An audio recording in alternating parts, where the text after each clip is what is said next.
Hi guys, welcome back. I'm going to let you know before I start this case that when I heard about what happened to Natalie Shotter, it took a while to come down from the ceiling, genuinely, because when I think about women's safety in the UK at the moment, I just more and more am convinced we have never been as unsafe in modern time.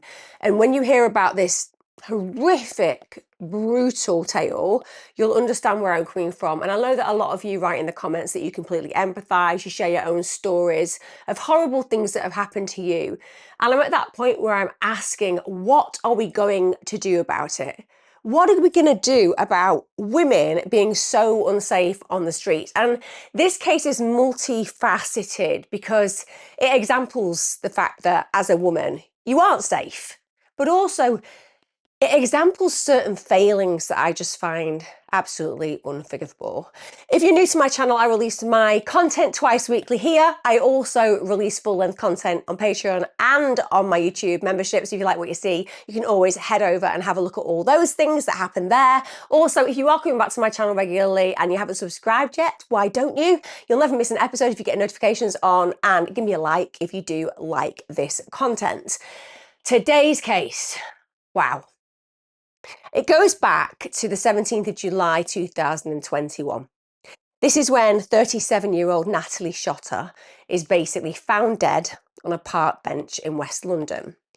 And it's basically only when the police start reviewing CCTV footage from that night that the absolutely horrific and disturbing and brutal realities are discovered.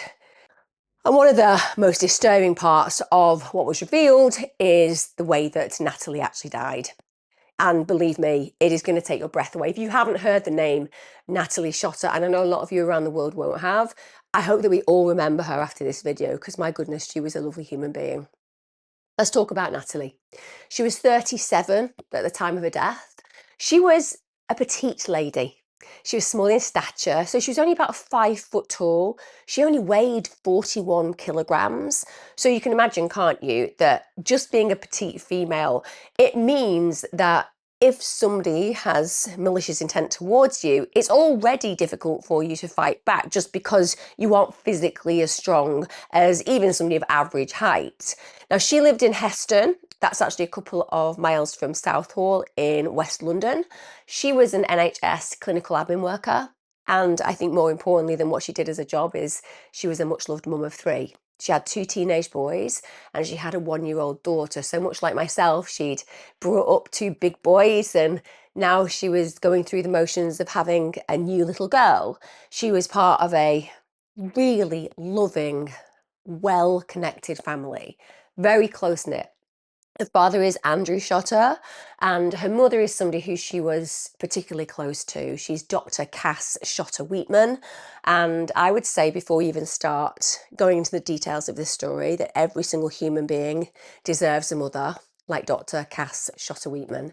She is a force to be reckoned with, even in her agony, and as I researched this case, the respect that I felt towards this woman just increased and increased. She's actually a lead specialist nurse in cardiology, and it's obviously somebody who's succeeded immensely and intensely in her career, and rightly so. She's obviously somebody who is incredibly determined in every single aspect of her life, including being a loving mother. She also had a younger brother called Harry. When Cass, her mother, described her daughter, she said that she had literally always been a bundle of joy. She'd always been very creative. She was really gifted. In fact, she wasn't just creative, she was unbelievably talented. It's as simple as that. She understudied the actor playing Eponine in Les Mis in the West End at the age of 12. I mean, to get to do that means that you are astonishingly good. Understandably, she might not have been playing that role, she's understudied for the role, but as that understudy, it means you are the next choice. You are that good that should something go wrong, you will be the person going on stage and acting according to that role. It demonstrates what an incredible level of talent that she has, and that is very hard to relate to because people like me are just nowhere near as talented as her, but she's been gifted with that and it's obviously something she embraced. She'd also appeared on a few roles in TV and she'd also attended the prestigious Brit School in South London. Now the Brit School is the leading performing and creative arts school in the UK. It's also a free school, so getting a place there is all but impossible because it's free and because there is so much competition and because the level of talent that you have to have is extraordinary. The fact that she was there evidences what I've been saying about how incredible she was. Now, before she worked in the NHS, she had jobs with the British Heart Foundation and the Alzheimer's Society, and that automatically makes me think about how I can conclude the type of person she is, and it's obvious that she's wonderful. Even though she's got all of these incredible gifts and talents, even though she's very good at creative arts, etc., she's also someone who's clearly very vocational. I imagine that she has inherited that predisposition from her own mother. Now, one of the things that she was struggling with at the time of her death was postnatal depression. So she had given birth to her daughter during the COVID pandemic, and understandably, she had struggled with isolation. I know that everybody has different political belief systems who comes to this channel, and every single one of you is welcome, and we agree on more than we disagree. It's as simple as that. But I was avidly outspoken against the lockdown because when you've worked with children who are horribly abused, the last thing that you wish is for them to be locked down with their predators. And so too when you work in the field of mental health, which I've had the absolute privilege of doing so for 2 decades. The last thing you want for people who are struggling with their mental health issues is to be by themselves. What you want is a rich support network, a fabric of foundation that people can connect with you over so that you don't feel as dreadful as you would if they were not present. And of course, what happened during COVID, and now we know for completely inappropriate reasons, was that we locked people down away from those very important support networks. And she'd just gone through having a baby. And when you have a baby, believe me, you need your matriarchs. You need the women around you who know what they're doing, know how you're feeling, can give you good advice, make you feel safe, make you a cup of tea. And all that was just literally ripped away. So she is going to have those feelings amplified. Now, when we talk about postnatal depression, that's obviously a type of depression that quite a lot of women have after having a baby. It can start at any time, essentially in the first year after giving birth, and it's far more persistent than the baby blues. So the belief is about 80% of women get the baby blues, but it's only around 1 in 10 women who are affected by real postnatal depression. And then there is a spectrum. So you can have postpartum psychosis, which is where it's very, very extreme. I've covered cases on this channel where women endured that. Terrifying. So she's been by herself. She's felt isolated. And it doesn't mean that she hasn't got people around her. It's just that sometimes you need your mum. And bear in mind, Natalie's mum's working on the NHS front line during the pandemic. She's actually, at this point, working as a lead advanced cardiology practitioner. So understandably, she's very concerned about her patients. She's very diligent. She's obviously going off the advice that she's been given about keeping herself away from certain people, because obviously if you're around sick people, you don't want to make them even more sick. So she doesn't visit her daughter and new grandchild very regularly because she's really afraid that she might give them COVID, or if they got ill, that she could maybe give the patients that she's working with COVID. And you've got to remember, even though we know a hell of a lot more about that now and the fear would just not be there in the way it was back then, it was enormous for a lot of people. And I think that particularly healthcare professionals who were on the front line, they were the people feeling highly responsible for people's feelings and their actual well-being. It's so appalling to me that families were kept apart. This is when everybody was dealing with a challenging situation, and the one thing that you need is to have that cohesion. But that is what life was like back then. So we can imagine that Natalie's probably struggling more because she hasn't got that close-knit connection that she's been used to. Now, understandably, because she's a new mum, she hasn't been out on a lot of nights. So she's not socialised very much. COVID's happened. And at the end of the day, there hasn't been the mass opportunity to just go out and party. Equally, as a 37-year-old woman, you're going to need some respite. You're going to want to speak to adults. You might want to go out and have a drink of alcohol, because for a long period of time during pregnancy and when you're breastfeeding, you're not touching the stuff. And let's be clear, most of us feel the need on occasion to let loose. But one of the things that she'd actually told her GP was that when she drank alcohol, she would black out and she'd also fall into a deep sleep. Now, when you black out, and I'm sure some of you listening to me right now will relate to this, certainly there is one occasion in my life where I genuinely do not remember anything from drinking the vodka to waking up in the hotel that I was staying in, still fully clothed. Apparently it was my brother who managed to get me back there. I have literally no memory. I'm such a lightweight. I was really nervous. I was dealing with a really big event, and the way I managed that was to have a large few swigs of vodka, not knowing that somebody like me can't even handle a shot. So I remember not having the memory and not being able to piece it together, and my brother taking great delight in absolutely humiliating me as he went through exactly what I was like and what happened and how I acted on the way back to the hotel. It happens to people, and it happens to people particularly if they're petite. Now, the belief is that this happens because alcohol is suppressing the hippocampus in the brain, and that means that you black out because the area of the hippocampus is good for storing memory, so it's unable to recreate the running record of events. So when you reflect on it, it just can't do it because it's out of order in that moment. It's a temporary gap in the tape, essentially. Now, when we look at people who black out, the risk factors are things like drinking on an empty stomach or when sleep deprived. And another major risk has to do with how fast alcohol is consumed, because the quicker we gulp, the faster our blood alcohol level spikes. That's what happened to me with the Grey Goose vodka. Now, just think about the fact that Natalie is a new mum. When you are a new mum, you are often time short, you are often hungry, you're often sleep deprived. So all of those contributory factors are there. Also, if you're feeling depressed, well, alcohol is a temporary anesthetic to some degree of those feelings. So getting out and maybe giving yourself a few drinks for Dutch courage, you can see how that would play out.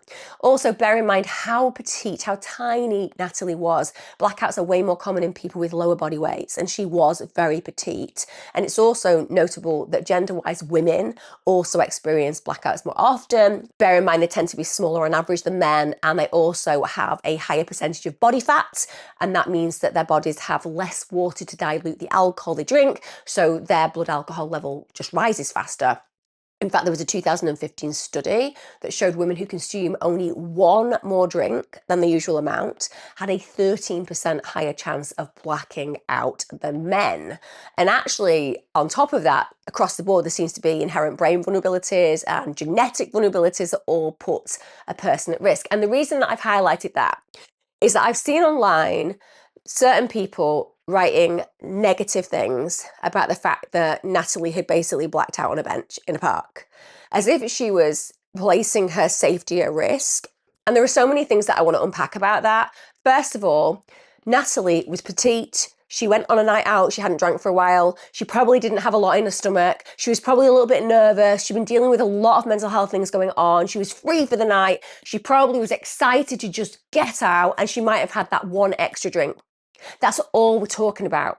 We're not talking about somebody mainlining alcohol. And I think that people have that mindset when somebody blacks out. It just is not true. I hope that I've explained that physiologically and brain chemical wise in a way that you've got, because I just really want to counter those kind of stereotypes and myths, because it's really unhelpful and it places the blame on a victim who is not blameworthy in any way, shape or form. Also, you should be able to fall asleep wherever you want. You should be able to wear whatever you want. You should be able to hang out with whoever you want. Unless you're inviting something, unless you're consenting to something, people need to back off, stay away. That's how it's meant to be. As a victim, you are always a victim. You are never to blame in any way, shape or form. She hadn't been on a lot of nights out since the birth of her daughter because she'd been busy.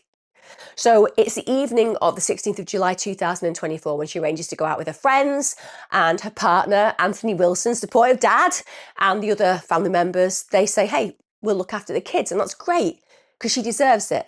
Every woman, every mother, every father deserves to get out and have a break. Now, Cass, her mum, she's in Yorkshire at the time, and Cass is, as we would imagine for someone of such a vocational level, such a caring human being, she's actually caring for her terminally ill father.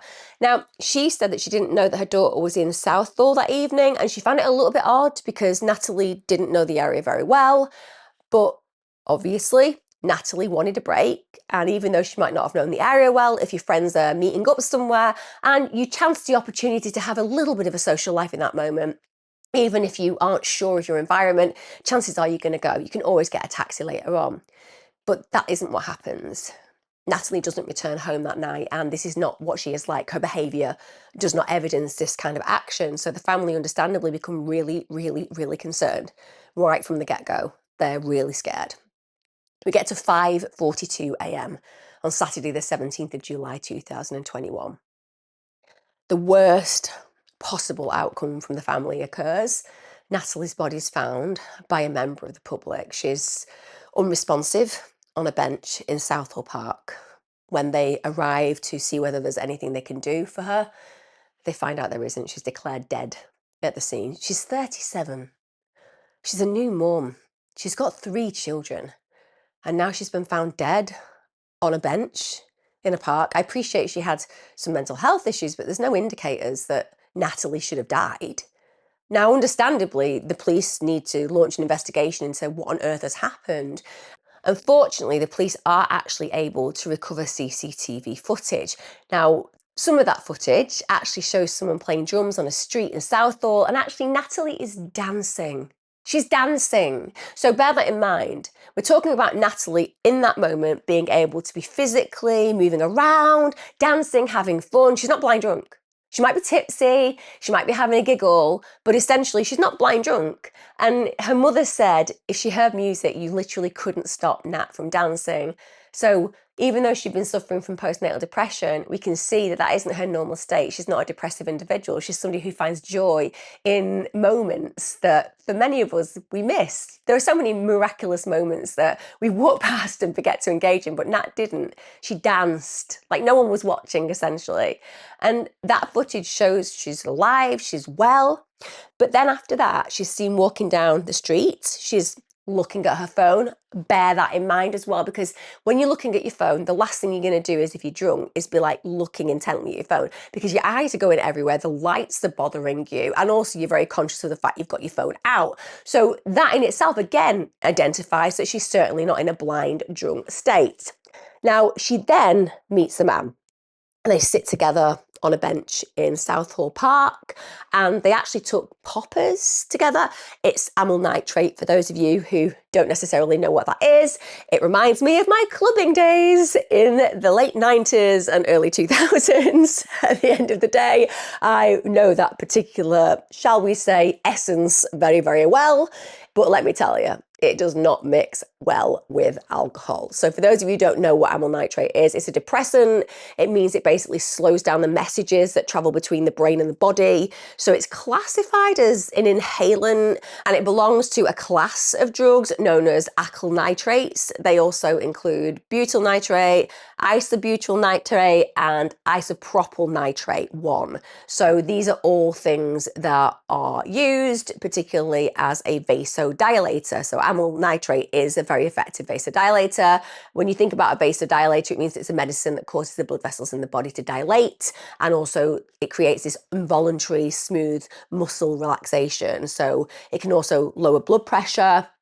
When you think about it being used recreationally, well, I will be honest with you, it is used more in gay quarters with men because of the relaxation effects of amyl nitrate. When you're having sex, you can inhale it directly from the bottle. Some people will just leave it out in a room to kind of become an aroma in the room, although I wouldn't know why. It just smells of sweaty feet as far as I'm concerned.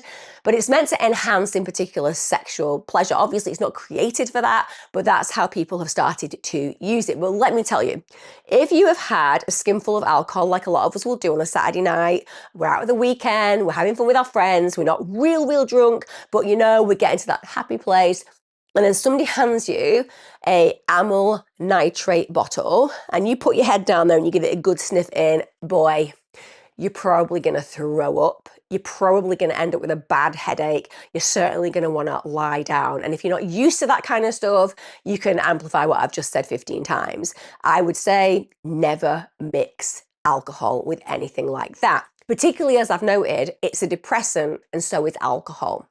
But she may never have tried that before. So she may just have thought, oh, that might be a bit of fun, particularly if the guy's reassured her it's going to be okay. Now at 11:56 p.m, that guy's worried. She's laid down on the bench. He's probably thinking to himself, she might be super unwell. He feels responsible, and he actually goes and tries to get help for her.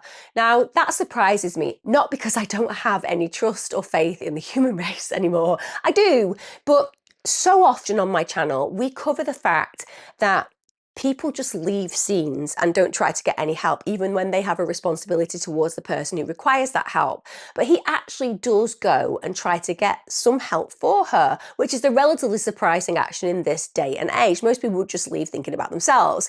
He goes and finds 2 police officers outside the park. Now, they say they're busy dealing with something else, and apparently they can't go to attend an apparently drunk woman in the park.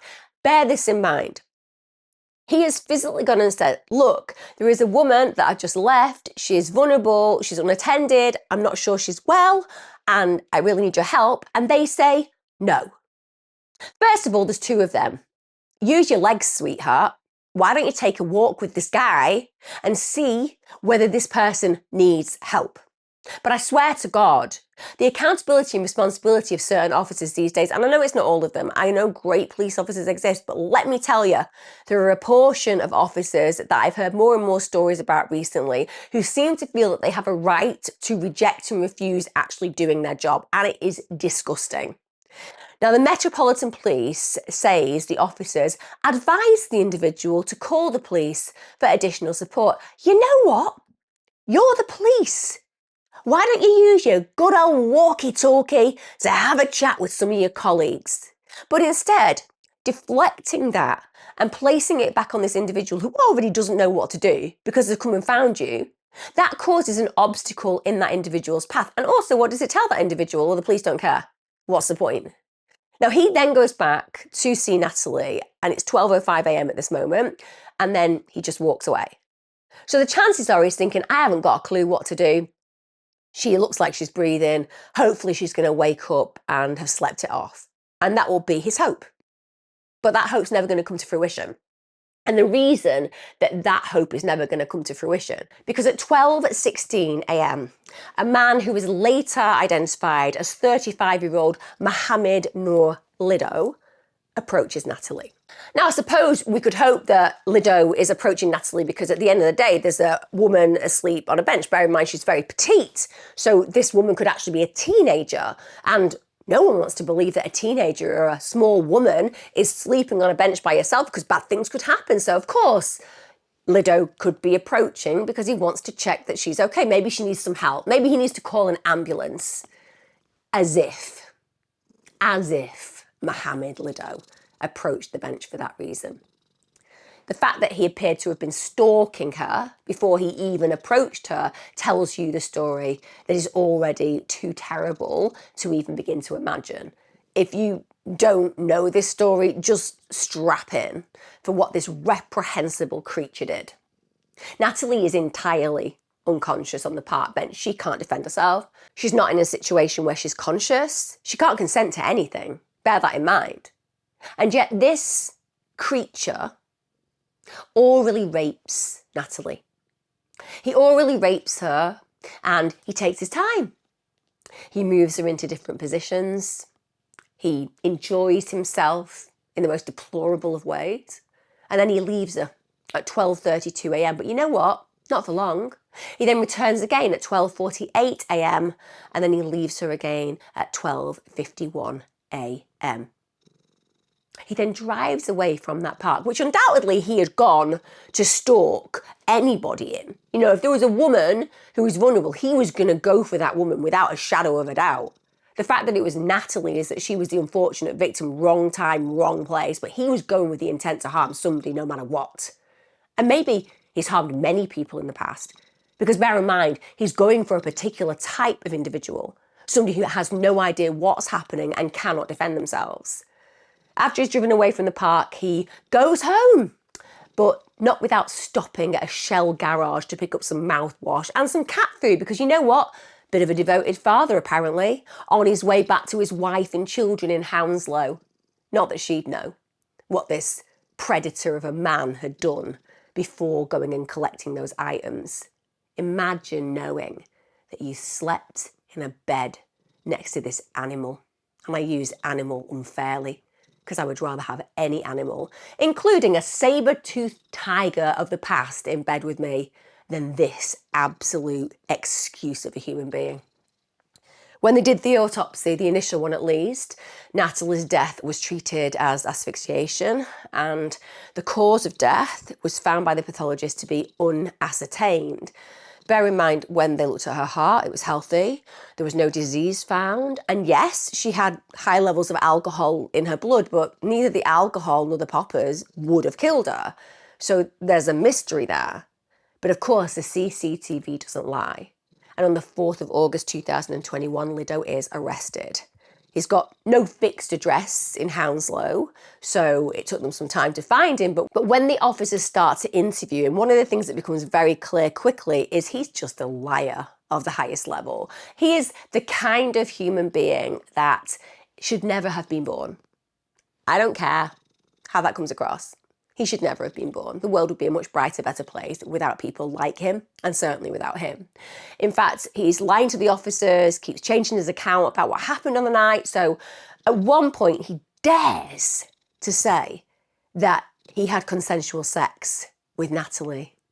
He actually tries to sully her reputation. Thank God there's CCTV. This is an unconscious woman who has just had a little bit too much to drink and mixed it with poppers, and now she's dead. She won't go home to a beautiful 1-year-old daughter. She won't go home to a lovely teenage boy. She won't go home to a partner. Her mother will never see her again alive because this man was so selfish, so unable to control his sexual desires, that he literally killed her.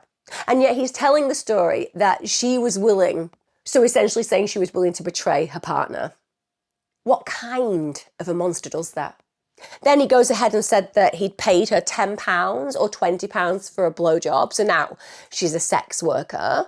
Then he changes his story again and said, well, actually, you know what, she was already dead at the time of me orally penetrating her, as if that would actually make him any less culpable. You can hear though, can't you? He's trying to create a scenario where even though he's completely responsible and accountable, he's less responsible and accountable because, hey, maybe she was dead.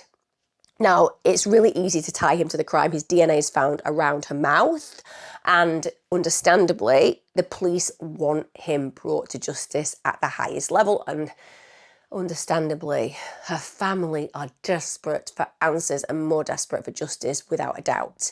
Now, the police have arrested Iidow at this time, and it seems that even though there is hope that he is going to be criminally prosecuted for what he's done, essentially Cass's fight for justice for her daughter is literally just beginning. Because Cass, Natalie's mother, kept saying to the police, Natalie was killed. She actually said, I'm very tenacious, and if I think something isn't right, I can't let it go. I have to hand it to this incredible woman and mother. I have to. Imagine your grief when you've lost your daughter. Imagine your pain. Imagine the trauma of knowing how your daughter's life ended. And yet, from the very get-go, she allowed all of that pain essentially to drive her to ensure that she was going to get justice for her daughter, to get justice for her beautiful grandchildren. Now, it takes a couple of months, but after those weeks have passed, the police do agree that they're going to seek a review of Natalie's autopsy. And the pathologist, Dr. Ashley Fagan-Earl, he actually does that and believes at this point that Natalie had indeed died as a result of manslaughter.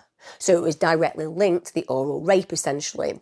Now, he talked about her suffering something called cafe coronary syndrome. Now, cafe coronary syndrome is basically a term used to describe a sudden collapse of healthy people. Usually this happens during meals.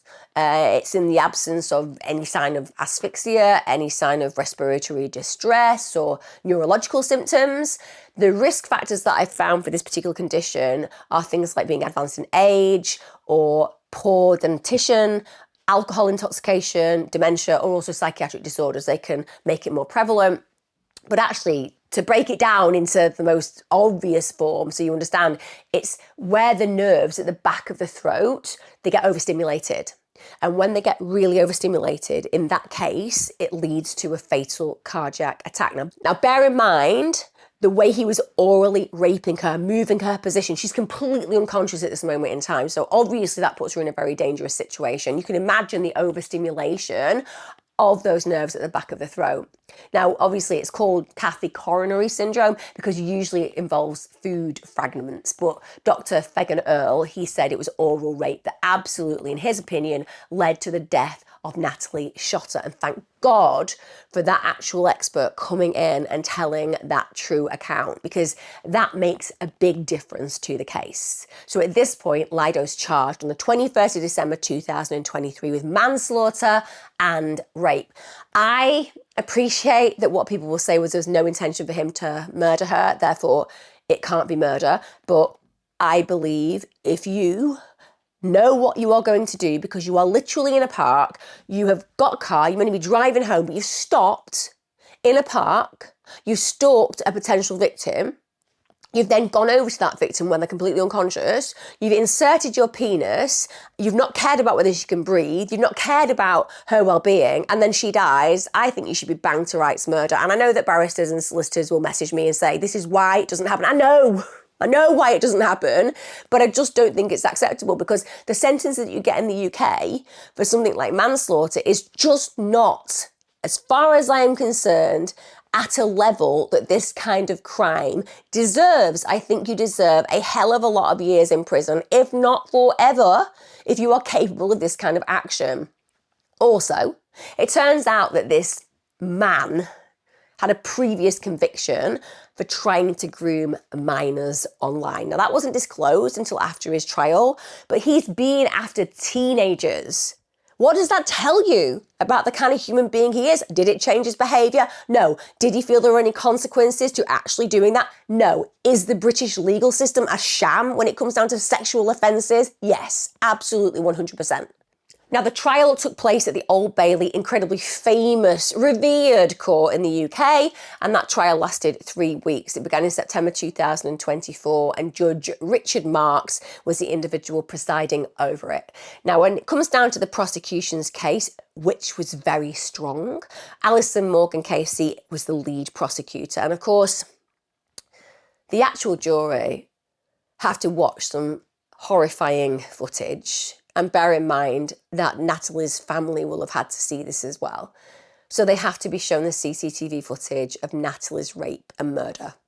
Now, the prosecution told the jury Natalie was vulnerable because she found herself in a park late at night where the defendant was a man stalking the park looking for sexual services. She did not die of natural causes. She did not die because alcohol was consumed. She did not die because of a particular drug. She died because she was raped by the defendant again and again. She should have been able to be there safely. They also said that Natalie was deeply unconscious at the time of the attack. And I reiterate what I said before. You should be able to be unconscious on a bench in a park in the UK and wake up cold and probably wondering where that time's gone and hoping that your family aren't going to be too angry with you. And that's it. That should be the worst consequence of that action. But that action for Natalie cost her life, because that's how unsafe our world is becoming.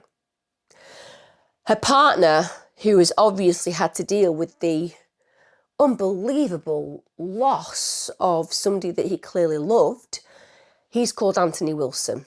He said the thought of her killer made him angry, 100%. The thought of her killing makes me angry, so I don't even know how he feels. And I have a whole idea when it comes down to a raft of things I would like to happen for the perpetrator in this crime, genuinely. I have a list of what I think he deserves, and it's not really to do with a sentence in prison, because these kind of men are the most dangerous men in our societies.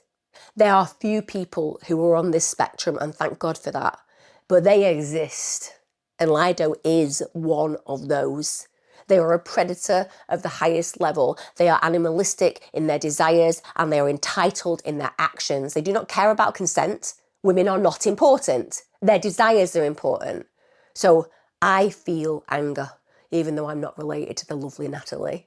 Also, he said that his new role of single father made him feel stretched in every aspect. You can imagine, can't you, having 3 children to bring up, one of them very, very young, without the mother, and knowing all the while you have to cope with the intense grief and trauma of what you've been through. Now, Cass, Natalie's amazing mother, said Natalie was brilliant at her job, kind to staff and patients alike. She said, the day I found out about Nat, I felt absolutely sick, and I felt a terrible feeling of doom. I was in absolute shock.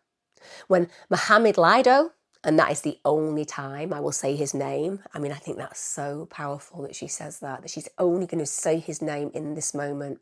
She said, when he was finally charged, I was so glad that I realised everything was still to come. Watching the CCTV footage of my daughter being raped was desperately sad to see. No mother should have to see that. Oh my God, can you imagine, guys?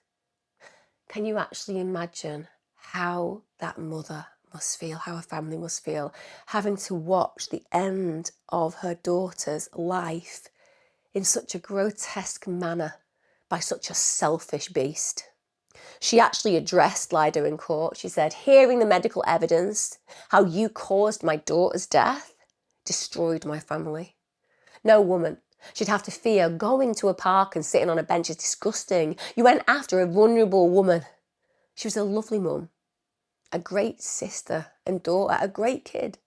We are missing our beautiful girl. And bear in mind, this guy was driving home to his wife and kids, so he knows what it's like to have children.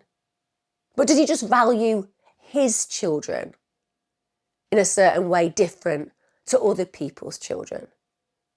Does he believe that a woman lay on a bench at night is deserving of what happened to her because she's there? Is that his mindset? That entitlement? Because he sees this kind of woman differently to the woman at home that he's going to take the cat food back for? It's one of those things that really concerns me. As a woman, no matter what you choose, no matter what you do with your free time, no matter where you live or who you hang out with, you are an incalculably important human being and you deserve respect. And I have this fear that more and more women are losing a level of respect in our society, and it disgusts me. Then there was the father's statement, Andrew Shotter. He said he recalled how feisty his daughter was and that he had just the most wonderful memories of her youth, and that hearing what happened to Natalie in her last moments of life was horrific. Now, the jury deliberated for just over 24 hours. I'm surprised they didn't just go and have a sandwich and come back and throw stuff at him. Honestly, I'm saying that because that's exactly what would have happened if I had been involved in this jury. Believe me, give me 5 minutes and let's just go back in and all shout guilty at this POS. They delivered the verdict on Friday the 18th of October 2024. Of course, Iidow was found guilty of rape and manslaughter. What else was going to happen? He's banged to rights. It's on CCTV, and no amount of lying or changing his story is going to warp that truth. The sentencing took place on the 13th of December 2024 at the Old Bailey. Judge Richard Marks sentenced Iidow at this point to life with a minimum term of 10 years and 8 months. Pathetic. That sentence is literally pathetic. Bear in mind, recently in the UK, we've had, shall we say, riots in inverted commas, mostly just very unhappy working class people and others who demonstrated against what they felt was completely inappropriate regarding the deaths of young girls in a Southport terror attack. Of course, back then we weren't allowed to say it because if you did, you'd get arrested, like my mate did. But let me tell you, the swift justice of some of the individuals who, don't get me wrong, did things wrong. Some of them didn't. They just said shit online, and it's regrettable now because apparently I live in the UK and it's no longer a free speech place. It's a place where Keir Starmer decides who is good and who is bad based on what his particular belief system is that day. But nonetheless, some people who got prison sentences did bad things. They didn't kill anyone, but one of them got 9 years. They didn't orally rape somebody to death.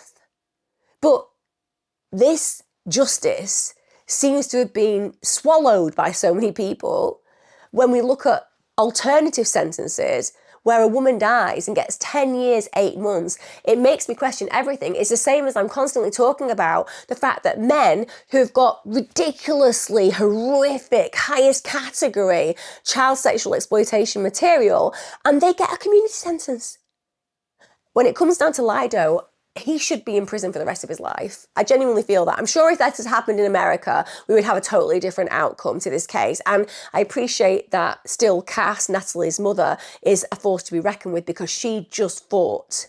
But I believe that it must feel very sad to her that he only got 10 years and 8 months. And obviously that's my belief system. I'm not saying that she does.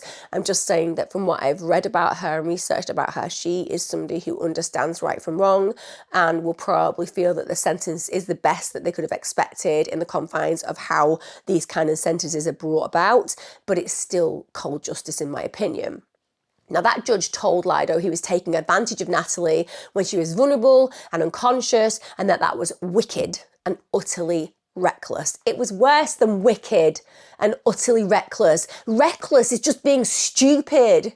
Reckless is thoughtless. He's a rapist of the highest level. He's evil. He's absolutely evil, and he thinks nothing of women. Nothing. He is an individual who dehumanizes. That's why he was able to go up to a stranger and kill her that way. Now, even though there had never been a recorded case before of someone dying as a result of oral sex, the judge said there was a high risk that she would suffer really serious harm from what he did to her over several minutes. I mean, obviously, what about the emotional trauma? So what if she survives that situation? He should still be banged up for the rest of his life as far as I'm concerned, because this guy cannot be trusted around women or indeed children. Now, the judge said Iidow was a dangerous offender, and also brought up that he had even engaged in explicit sexual chats online with a girl he thought was aged 13. 13! Yeah. He was chatting explicitly with a child in August 2022. By the way, this is while he was under investigation for rape, because he don't care about the law. It's all about what's going on in his pants that counts as far as Iidow is concerned. And let me tell you, this evidences this man's arrogance, his superiority, the way he sees himself versus the way he sees his victims. He doesn't care what he did to Natalie. He doesn't care that he's trying to procure some kind of sexual relationship with a 13-year-old. He wants to do it, so he's going to go ahead and do it. And it shows no consequential belief systems are occurring within him. He's been caught for something truly heinous. He's caused the death of a woman, and yet he's still on there, getting online, trying to get involved with 13-year-old girls. He should never be allowed out of prison. Now, when it came down to the police statement, Detective Chief Inspector Wayne Jolly from Specialist Crime South, they made a statement after the sentencing and said, "No sentence can reverse the pain that Natalie's family have had to endure over the past few years. I commend the determination, strength and dignity they've shown. Iidow's offences are shocking and difficult to comprehend. This man drove to the park that night and took advantage of a woman who then died as a result of his actions. Those involved in the investigation were committed throughout to prove that Natalie's death was caused by being raped. This was a complex and challenging investigation. However, Iidow will now be spending a significant amount of time behind bars." Then Kirsty O'Connor, who was from the CPS, said, "Natalie Shotter had been on a night out enjoying herself, and she was preyed upon by Mohamed Iidow. He raped her repeatedly while she was unconscious, which caused her death. This investigation was extremely complex. It involved working closely with the police and expert witnesses to establish what had happened to the victim and what led to her death. During police interviews, he stated that Natalie was still alive and consenting to the sexual activity with him. However, CCTV footage has proved that not to be the case, with the victim unconscious during the entire attack." They went on to say the CPS is determined to deliver justice for victims of rape. Tragically, this vile attack cost Natalie her life, and we'd like to express our deepest condolences to her children and her loved ones this time. Natalie's family have shown extreme courage and dignity throughout what has been a harrowing investigation and trial. We thank them for their support and continue to offer them our sincere condolences for the devastating loss of Natalie. Cassie's reaction, Natalie's incredible mother, she welcomed the jury's verdict and the life sentence. And even though I know a lot of you will be saying, well, it's not a life sentence at all, I get it, but this is UK justice and this is what it is considered. She's vowed to continue to fight for justice for her daughter. She wants to raise awareness and she wants that new evidence brought forward in Iidow's trial about how oral rape can lead to manslaughter. So she wants that to become known so other experts are aware of how this plays out. So she's working with campaigners against violence towards women and girls. So she is creating a legacy for her unbelievably loved and missed daughter. She is also absolutely determined, and rightly so, that the two police officers who were near the park on the night of Natalie's murder are held to account. The ones who were like, oh, you know what, we're busy, you pop off and get somebody else to help Natalie out, when the guy was worried about her.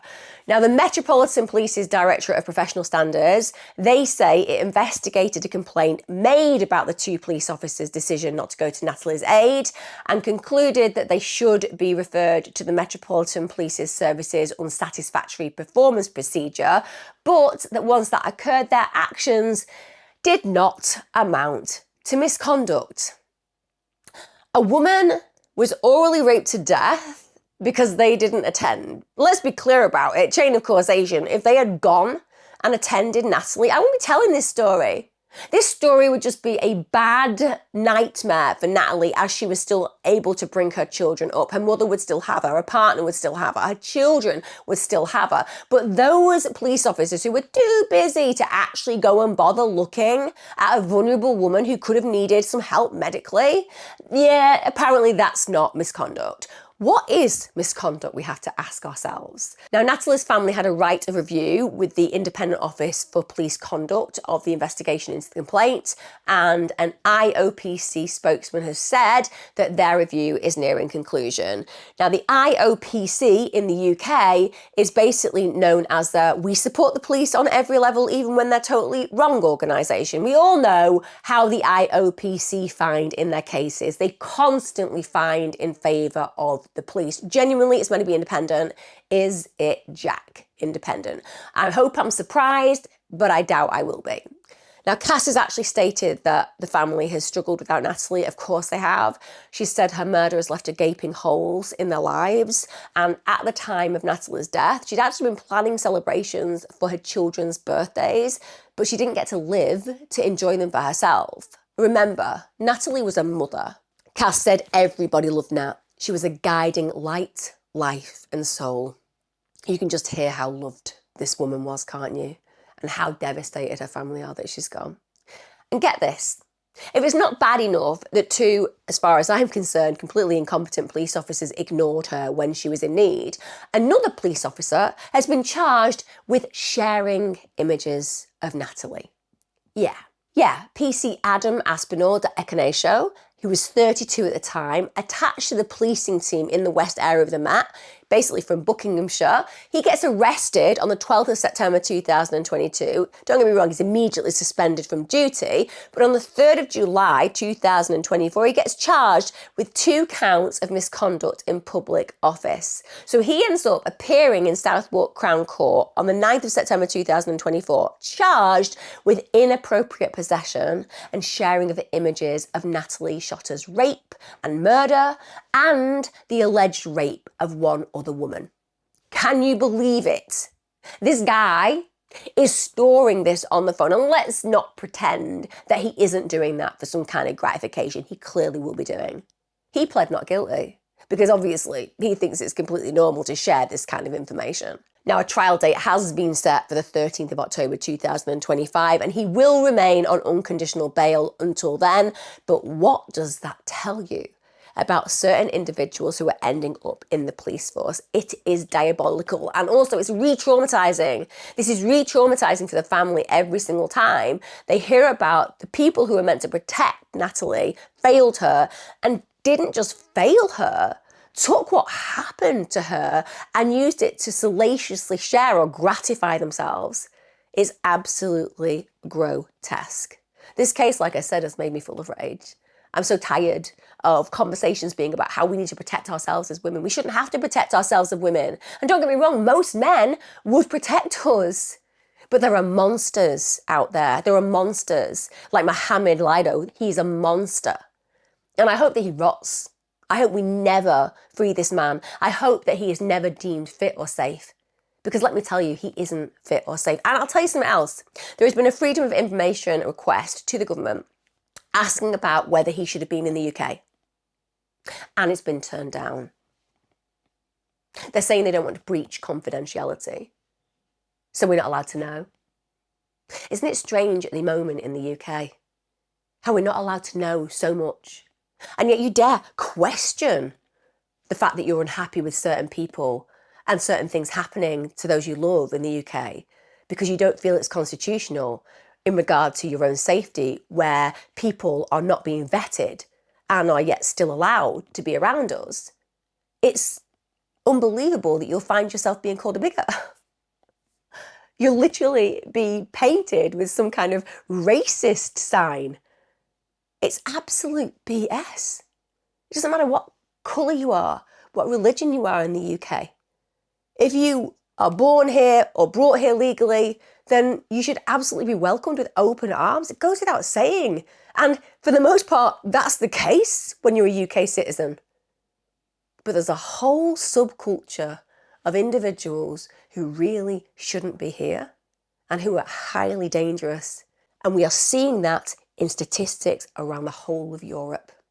We don't keep them in the UK. We're not very constitutional at all in the UK, because UK law, at the very worst, should protect its citizens, and at the very best, should be transparent about the reality and the failings when it fails to do so. But hey, it's not happening right now. Things need to change. So many of us are having that conversation. And like I said, it's got nothing to do with race. It's got nothing to do with religion. It's got everything to do with predators and individuals who are wearing a mask of being some kind of individual requiring support, when actually they're from countries where they shouldn't be here at all, and who, with respect, are also diabolically dangerous, escaping prosecutions in their own countries. These are things that impact on women. We have enough of our own problems with predators in the UK. I don't want any more. Like I said, I can't say whether he was an individual who should or shouldn't have been here because they won't tell us. Why won't they tell us? That's the big question, girls, isn't it? Why won't they tell us? I hope to God that Natalie's family find a level of peace that they deserve. I hope that they understand the shared rage and anger that we all feel. And to all of you women and all of you men who support women, let's just remind ourselves of why victim blaming is so absolutely disgraceful. You should be able to go where you want, dress how you like, drink as much as you like, hang out in places that you wish to hang out, and nothing should ever happen to you. You are innocent. It is the predator who is always, always, always the guilty party. And I hope this predator never sees the light of day again. Horrific, right? I'll see you again next time. Take care. And be safe, ladies. Be safe.